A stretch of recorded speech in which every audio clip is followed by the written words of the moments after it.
As the title indicates, this is a video on how to make a shirt toile. Making a shirt from a completed or nearly completed pattern from a cheaper cloth in order to verify that 1, the pattern works, and 2, that the pattern fits, or to make any initial alterations.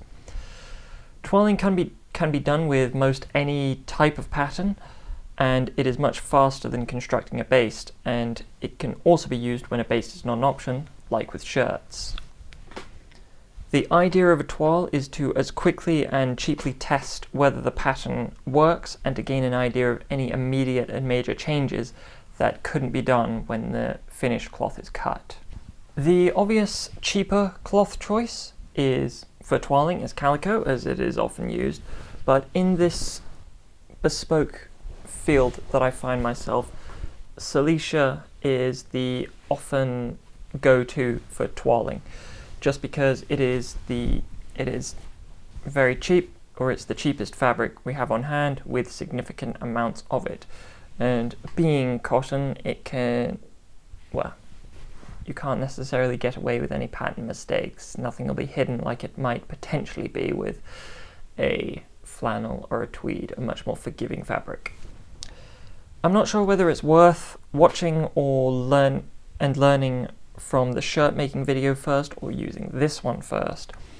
Theoretically, learning the basic structure of shirt making by making the toile or making toiles could be helpful, but then again, if you know the construction of the shirt, then you almost don't need a toiling guide.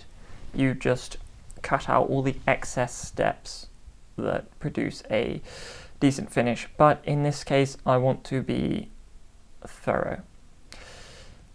Anyway, this is a video on making a shirt toile. Cutting the cloth should be little different to cutting for a normal shirt. It may not need a proper placket, and it could just be cut with the front edge raw. I think it can be best to cut and sew a proper placket on the shirt because it needs holes and buttons so that it can be tried on. Without a placket, the edge could easily tear with the buttonholes cut into it. This also gives me an opportunity to illustrate making a normal placket on a shirt. So the shirt should have the appropriate amount of inlay on the front edge. It's much easier to mark the drop shoulders and everything else on a toile since it's used once and doesn't matter if the marks are permanent, which is ironic because the cloth is much more forgiving than typical bespoke shirting anyway. It is a pattern lesson, but the drops on the shirts start on the front shoulder at the neck from nothing, and the armhole is lowered to match.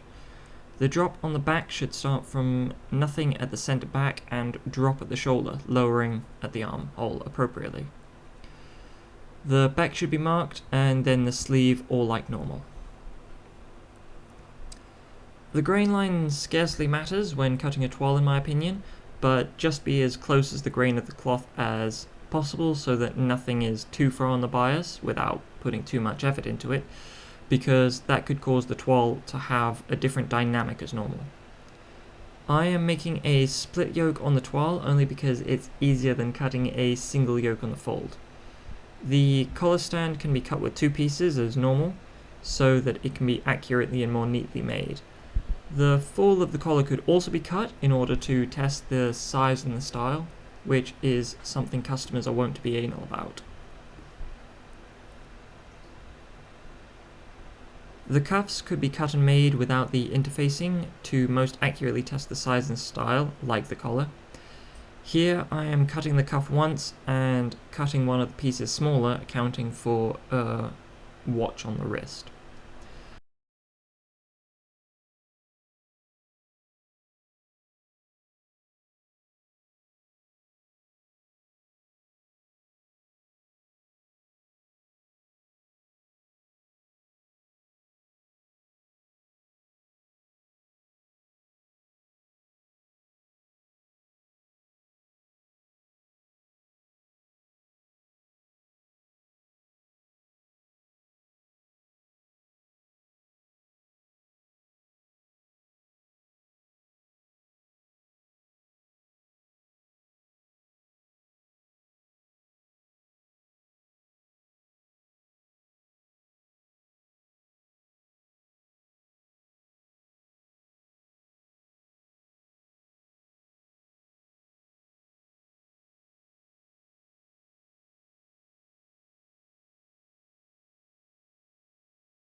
All the pieces can be cut out as you normally cut a shirt. I go into depth of specifics in shirt cutting in the making guide, so it doesn't bear repeating. At the sleeve, I cut up the gauntlet line because I'm not putting a gauntlet into the toile. Nonetheless, the cut needs to be there so that the cuff can get on.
Since I have a single piece of the left and right cuff, I cut down one layer for the narrower wrist.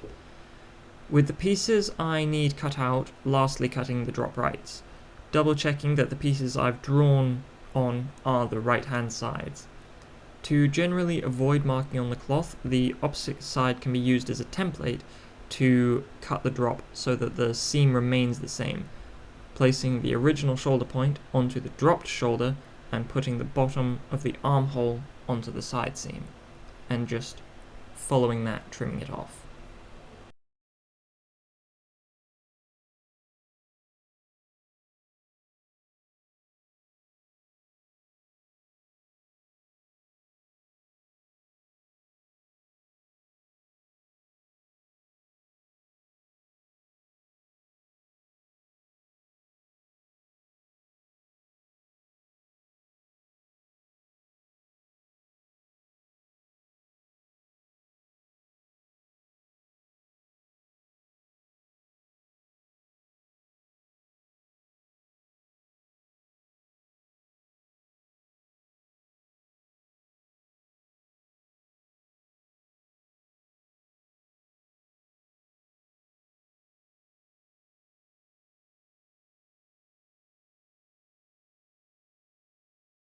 Starting with the fronts, taking the left hand side to fold the placket. Wrong side up, folding the cloth over 3.5 centimeters or 1 3/4 inches, then folding it over again such that the raw edge is sitting snugly into the crease. It's then machined about half a centimeter or a quarter of an inch from the fold to trap the raw edge.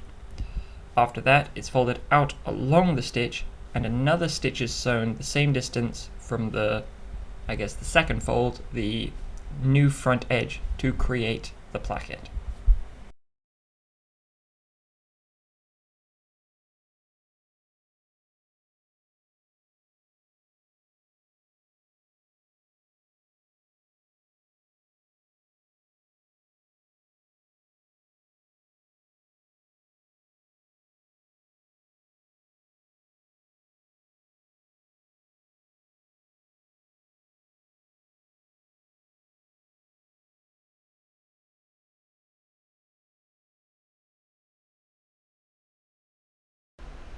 The opposite side cannot have the same placket because it's the button stand.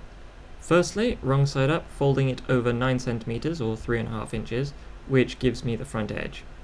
Then essentially the seam allowance is folded over along the raw edge, and that is folded over and goes into the crease on the front edge. As I do not want the button stand to be too wide and I want the stitching definitely hidden underneath the placket on top, I'm taking a seam off of the front edge and folding the new raw edge over and folding that into the front edge. The fold will then just be top stitched, and that's how the button stand is typically constructed for a shirt closure with buttons.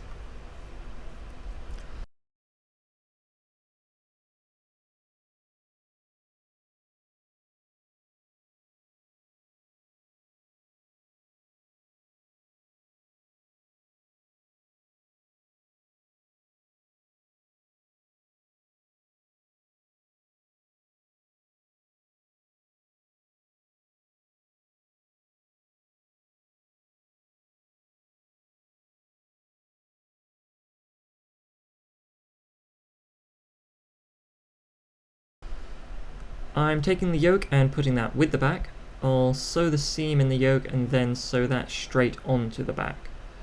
After that, I could attach the shoulders, but it'd be clearer if I take it back to the board before doing that.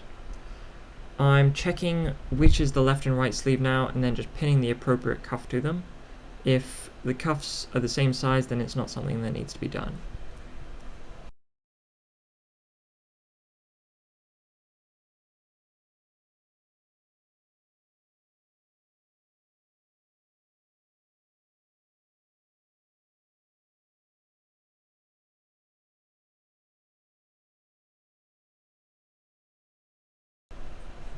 At the machine, sewing the placket like I already suggested, it can be done in any way or not at all since it's just a toile.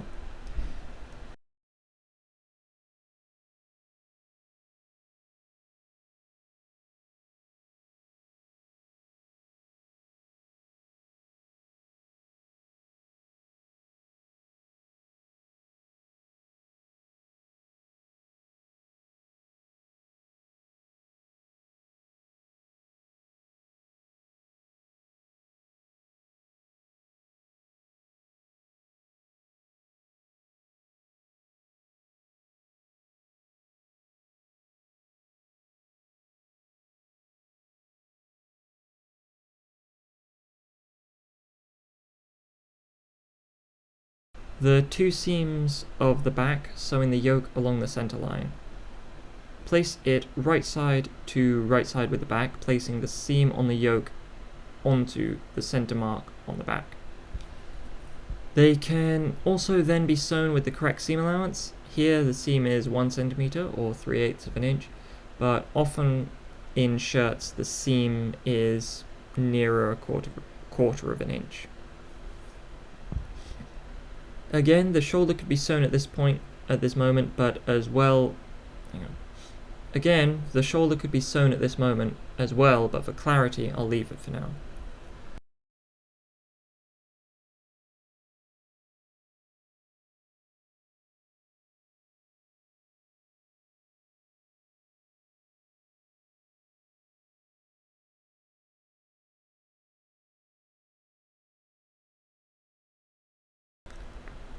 I have the collar stand, which can be sewn with the seam allowance around the top 3 sides.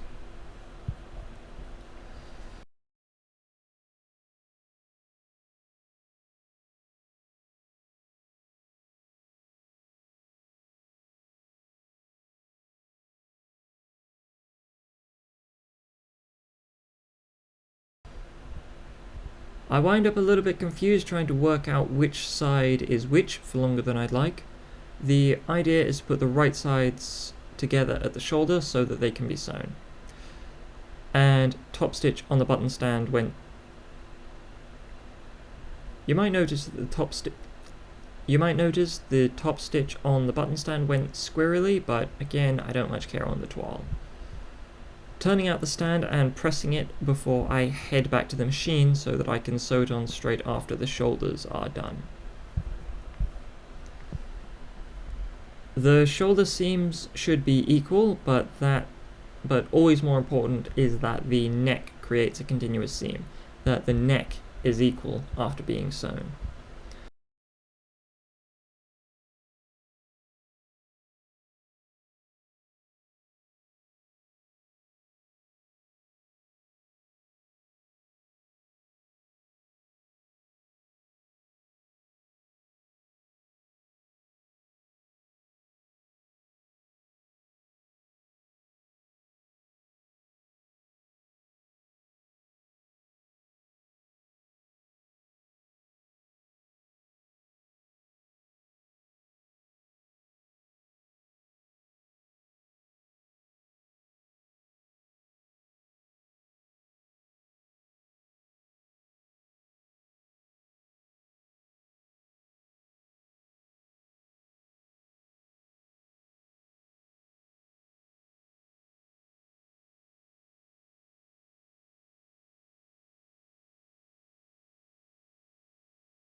With the shoulder seams done, it doesn't need to be pressed, checking the collar against the neckline before attempting to sew it on.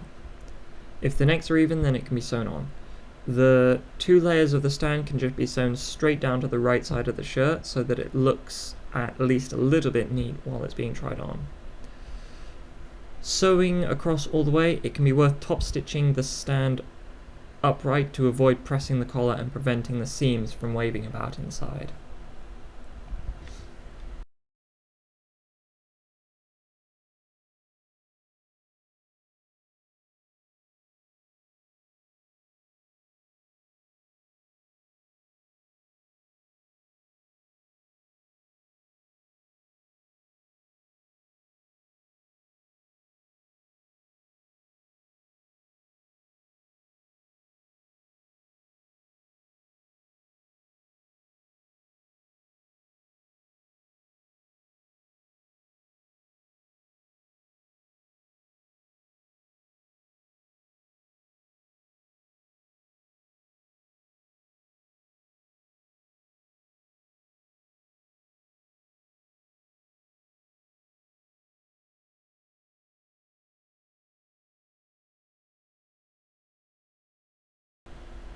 Finding the left and right sleeve, which may be more easy with a production pattern.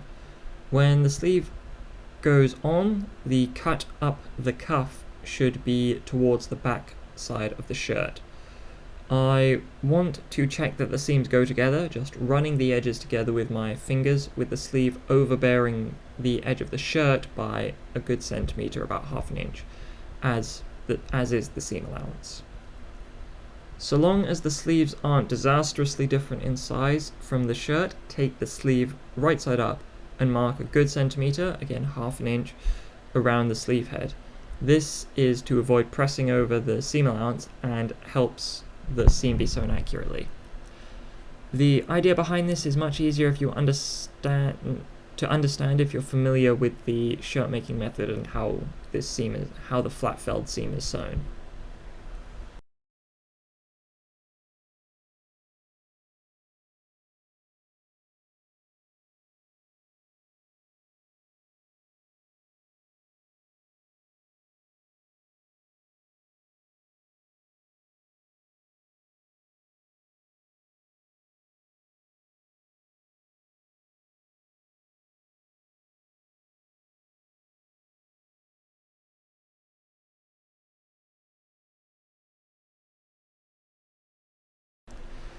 Place the sleeves against the shirt right side to right side, placing the armhole seam up to the chalk mark around the crown. It's quite intuitive as to which side to begin sewing at the side seam sleeve seam. Both sleeves, the shirt will be on top of the sleeve because the shirt needs to be offset from the sleeve. The seam needs to be placed into the machine and sewn with a 2 cm or 3/4 of an inch seam allowance from the sleeve, or about 1/2 cm or 1/4 of an inch seam allowance from the shirt armhole. In both cases, keeping the shirt on the mark chalked onto the sleeve crown.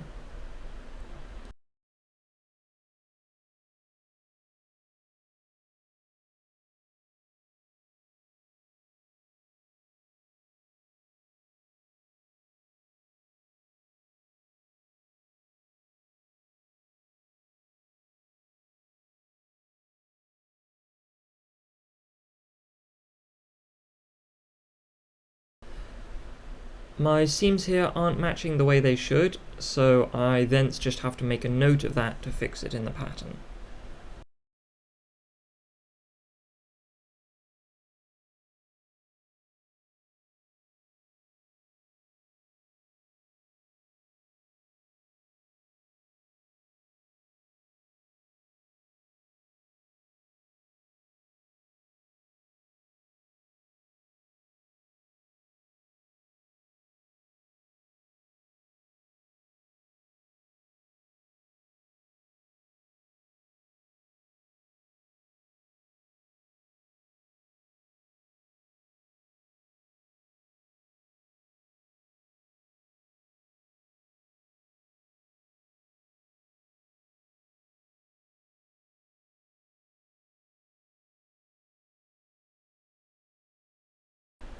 I'm placing the shirt down inside out before preparing the side seams and sleeve seams.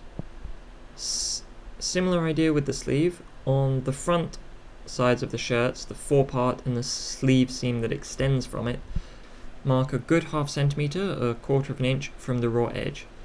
The seam is sewn right side to right side, as always, so the seam is drawn on the right sides of the forepart and the sleeve.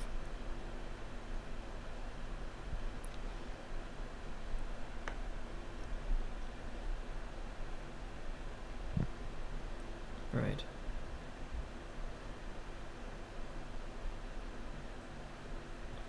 The seams are sewn with the back offset from the front, so the seam is drawn on the right sides of the forepart and sleeve. Where the seam doesn't match at the armhole, I continue the seam from the shorter side and gradually run it back to a 1/4 of an inch from the raw edge. Theoretically, the seam allowances don't need to be drawn on, but this makes it easier to show and sew them correctly. I'm not bothering to show marking both sides since it's the same thing. Usually I like to sew the seam starting from the armhole so that I can line up the armhole seam in the side more easily. For the toile, I'd rather place the armhole seam together and work along the side seam or sleeve seam, whichever I'm starting with, and sew the whole seam in one long stitch. Sewing the seam with a good centimetre, 1/2 an inch seam allowance from the furthest raw edge and the front raw edge lined up to the mark, making the distance from the raw edge to the top a good half centimetre, a 1/4 of an inch.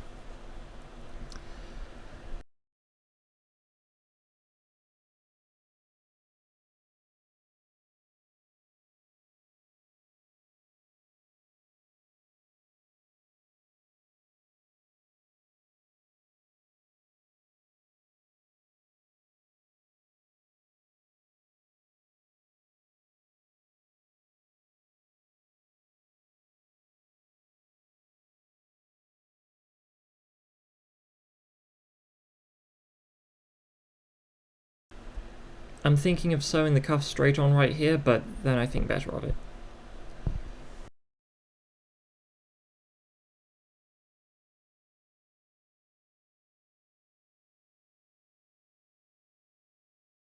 Flipping the shirt right side out and cutting down the sleeve placket a little further so that the cuff is easier to place on and the wearer can get their hand into it after all the ease and the pleats are put in. The sleeve pattern here has 2.5 centimeters, 1 inch seam allowance, and the cuff has a 1 centimeter, 3/8 of an inch seam allowance. So I need to mark 1.5 centimeters or 5/8 from the edge of the sleeve on both sides.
At the machine, I'm putting the cuff up to the seam allowance mark by the cut for the placket, and I'm placing it 1 centimeter past the edge. Sew the seam from the raw edge of the cuff. The pleats on the sleeve can just go in randomly. Placing the cuff 1 seam past the other side of the placket so that it's clear how much the sleeve needs to be pleated along the cuff. Like the collar, I'm top stitching it in the upright position.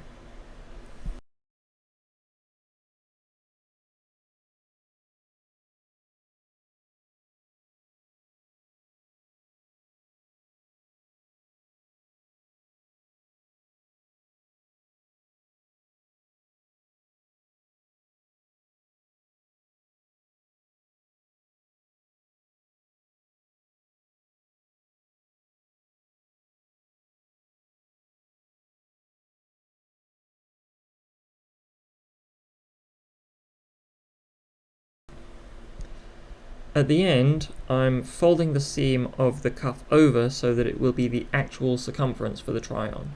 But again, the cuff could be made up nearly like normal so that it's the same height as well. After sewing over the seam, I go over to the start again and fold over the first side so that it's the correct width there too.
On the placket, I mark the first button 5 centimeters, 2 inches from the collar, and each one after that about 10 centimeters, 4 inches between them, marking the height of the 6 buttons on the placket. On the collar, the button is in the middle and usually 1.2 centimeters, half an inch from the edge, but that can be informed by the pattern sometimes. The buttons down the placket should be halfway across the width, so here it's 1 1/4 placket, about 3 centimeter placket, so they're 5/8 or 1.5 centimeters from the edge. The holes are the same distance from the edge. The holes are vertical down the front and need to be at least 11 millimeters wide, so half an inch is a good width. It'll be affected by the size of the buttons that you have, though. The bottom button should be horizontal, but who's counting? I'm not doing anything other than cutting the holes open so that a button can fit through. That's partially the reason I made an actual placket instead of leaving the front edge raw. It gives the buttons some purchase and the holes less likely to tear open when the shirt is being tried on. Similarly, on the cuff, the buttons go on to the side closest to the sleeve seam so that the buttonholes go on top. The height just needs to be even, and the button and the edge of the buttonhole needs to be about 1.2 centimeters, half an inch from the edges of the cuff. I have a habit of making convertible cuffs, which is why I accidentally cut 2 holes. I'm not about to waste time doing it on camera. I sew the buttons on with a couple of stitches with basting thread, and it can be tried on like a normal shirt, made in 1/3 of the time for 1/3 of the cost.